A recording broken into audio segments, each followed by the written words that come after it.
d'où une certaine limite à la croissance qu'on connaît aujourd'hui. On y reviendra. Le deuxième facteur limitant, c'est que l'Occident, pour se développer, a dû développer sa main-d'œuvre. Il ne suffit pas de mettre une personne ne sachant rien faire sur une machine. Pour utiliser des machines, aujourd'hui, il faut une main-d'œuvre formée. Une main-d'œuvre formée, ça veut dire une main-d'œuvre sachant lire, écrire, compter. Et pour l'encadrer ou pour la supporter, il faut des spécialistes. Il faut des ingénieurs, il faut des techniciens, il faut des spécialistes en informatique. Tous ces spécialistes doivent être formés. Et cette main-d'œuvre impose un nouveau débat politique, une nouvelle approche. On ne peut plus être dans des modes de domination pyramidaux, de haut en bas. Vous faites ce que je vous dis, oui mon bon maître, oui mon bon monsieur. La schlag ne marche pas avec ce type de main-d'œuvre. Il faut qu'elle soit motivée. C'est pour ça que l'esclavage a été abandonné. C'est aussi pour ça que les systèmes politiques occidentaux tendent à devenir plus démocratiques. Attention, j'ai bien dit tendent à devenir démocratiques. Je n'ai pas dit qu'ils l'étaient. Je ne crois pas à Fukuyama. Nous ne sommes pas à la fin de l'histoire, bien au contraire. Nous sommes en cours d'histoire. Donc, cette évolution d'Occident, elle a été un des facteurs, mais vous voyez, aujourd'hui, on a atteint un certain nombre de limites. Peut-on encore former la main-d'œuvre au-delà de ce qui est formé? Aujourd'hui, les jeunes occidentaux qui vont à la fac vont jusqu'à 25-26 ans. Est-il possible de les envoyer au-delà? Pour quel gain? Comment reformer ces gens en cours de vie? La technologie progresse extrêmement vite. Il y a aujourd'hui en Occident plus de savants qu'il n'y en a jamais eu. Le savoir progresse exponentiellement à chaque génération, mais nous n'arrivons plus à l'intégrer. Nous n'arrivons plus à former des générations qui puissent intégrer. Arago disait « Je suis le dernier homme qui puisse connaître tout le savoir de son temps ». Et quelque part, c'est vrai. Nous tendons à être une civilisation de spécialistes, et avec les limitations des spécialistes, et l'Occident atteint les limites de la spécialisation. C'est aussi l'un des facteurs du succès occidental, la spécialisation. Le libéralisme, en permettant l'échange, a permis une spécialisation plus importante, et cette spécialisation a été un des facteurs de croissance, avec des gens qui approfondissaient leur champ de compétences. Mais elle atteint là encore ses limites. Et donc tous ces facteurs font que l'Occident aujourd'hui connaît une crise de croissance. À côté de cette crise de croissance, l'Occident connaît une deuxième crise, la crise des valeurs. Comme je l'ai dit, aujourd'hui l'Occident est un sujet dont on ne parle pas. C'est un sujet auquel personne ne croit. Si vous regardez les médias, vous parlez d'Occident, tout le monde va vous regarder, vous traitez éventuellement de fasciste. Et si vous parlez de la grandeur de l'Occident, vous allez avoir les mêmes réactions à facteur exponentiel. Donc, cet Occident, plus personne n'y croit. Personne ne dirait « je suis patriote pour l'Occident ». Personne ne dirait « je crois en l'Occident » ou autre. Pourquoi? D'abord parce que l'Occident, là encore, est victime de son succès.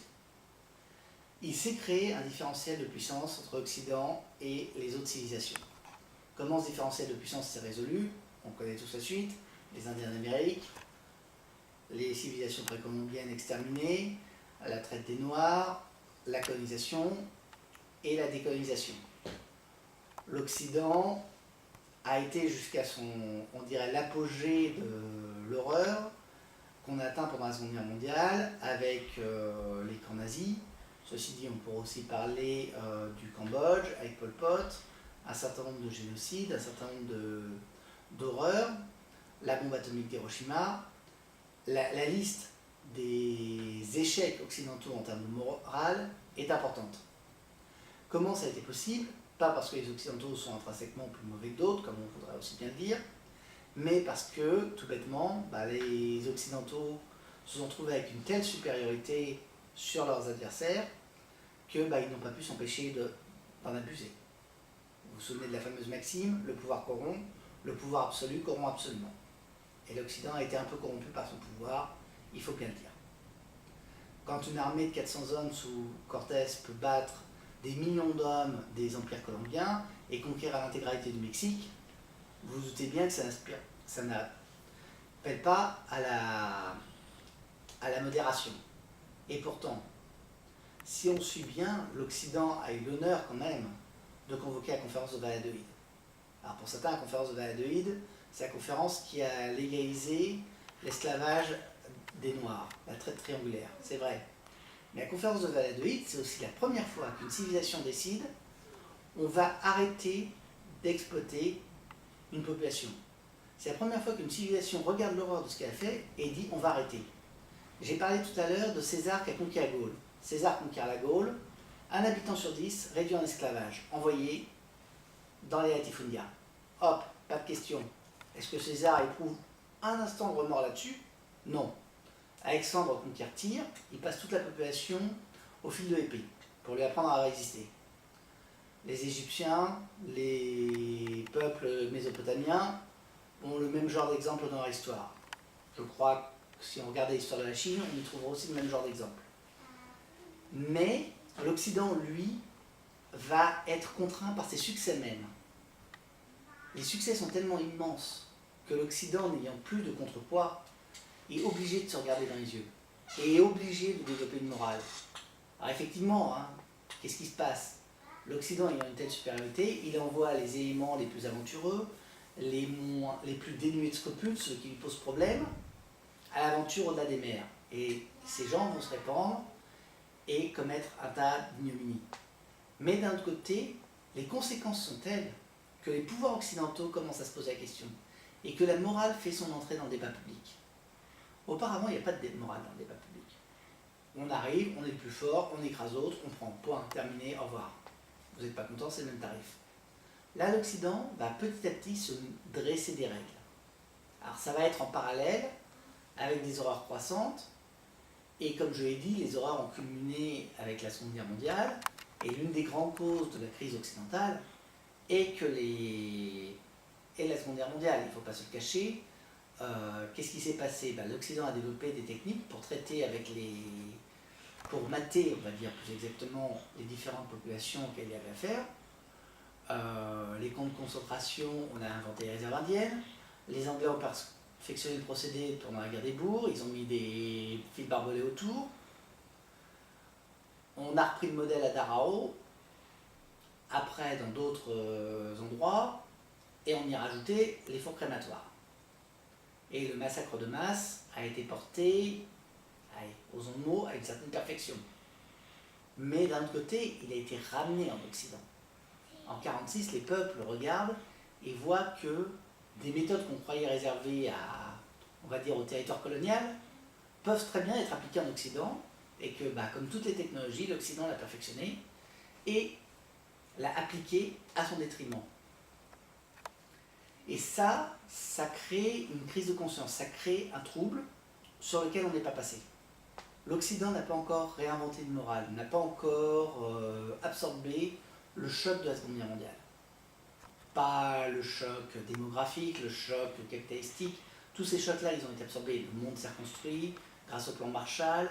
L'Occident n'a jamais aussi bien vécu que durant les 30 Glorieuses. Mais le choc psychologique d'une civilisation obligée de regarder ses propres horreurs, de s'apercevoir que personne n'était à l'abri des conséquences, ce choc-là, il n'a pas été absorbé. Et donc l'Occident développe une culpabilité. C'est pour ça qu'on va parler de la traite des Noirs, qu'au niveau des sphères politiques, on ne va plus oser parler trop des succès occidentaux. C'est pas bon de parler d'Occident. Parce que justement l'Occident a une culpabilité par rapport à tout ça. Et cette culpabilité, on ne l'a pas dépassée. Mais il faut bien comprendre une chose. Aujourd'hui sur Terre, les autres civilisations n'ont pas encore pris le relais. Peut-être que les Chinois prendront le relais. La Chine se développe extrêmement bien, mais pour l'instant, elle le fait sur un modèle occidental. Donc si elle affronte nos méthodes, elle affrontera aussi nos limites. Alors, c'est une bonne chose, c'est une mauvaise chose, j'en sais rien. Il faut bien aussi se dire et se poser la question, l'Occident est peut-être arrivé à l'apogée et peut-être en début de sa décadence, comme l'a été l'Empire romain. Une fois que l'Empire romain est conquis à la Méditerranée, limité par les Parthes d'un côté, par l'Atlantique de l'autre, les Germains au nord, les déserts d'Afrique au sud, il ne pouvait plus s'étendre. Rome s'est lancée dans un cycle de guerre civile, et après ça, globalement, l'Empire est resté stable pendant 300 ans, et puis s'est effondré, on connaît tous l'histoire. Peut-être que l'Occident a accompli son cycle. 1492, 1970, 1980, 1946, on n'en sait rien, les historiens font le travail.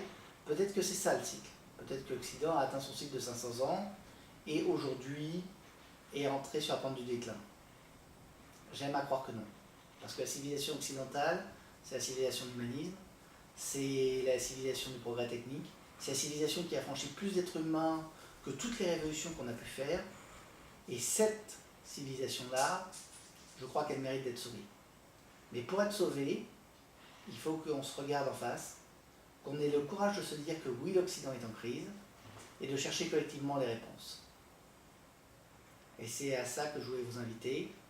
Regardons les sujets ensemble, posons-nous la question, et puis après que chacun essaie d'amener sa petite pierre à l'édifice, comment on peut dépasser, comment on peut se lancer dans un nouvel Occident, pas un Occident qui soit une ressuscité du Ku Klux Klan, mais un vrai Occident qui soit humaniste, un Occident dont Léonard de Vinci, Galilée, Voltaire, qui sache qu'il doit à tout cela et qui continue sur ces traces-là, qui prennent le meilleur de ce que l'Occident a à offrir. Merci beaucoup.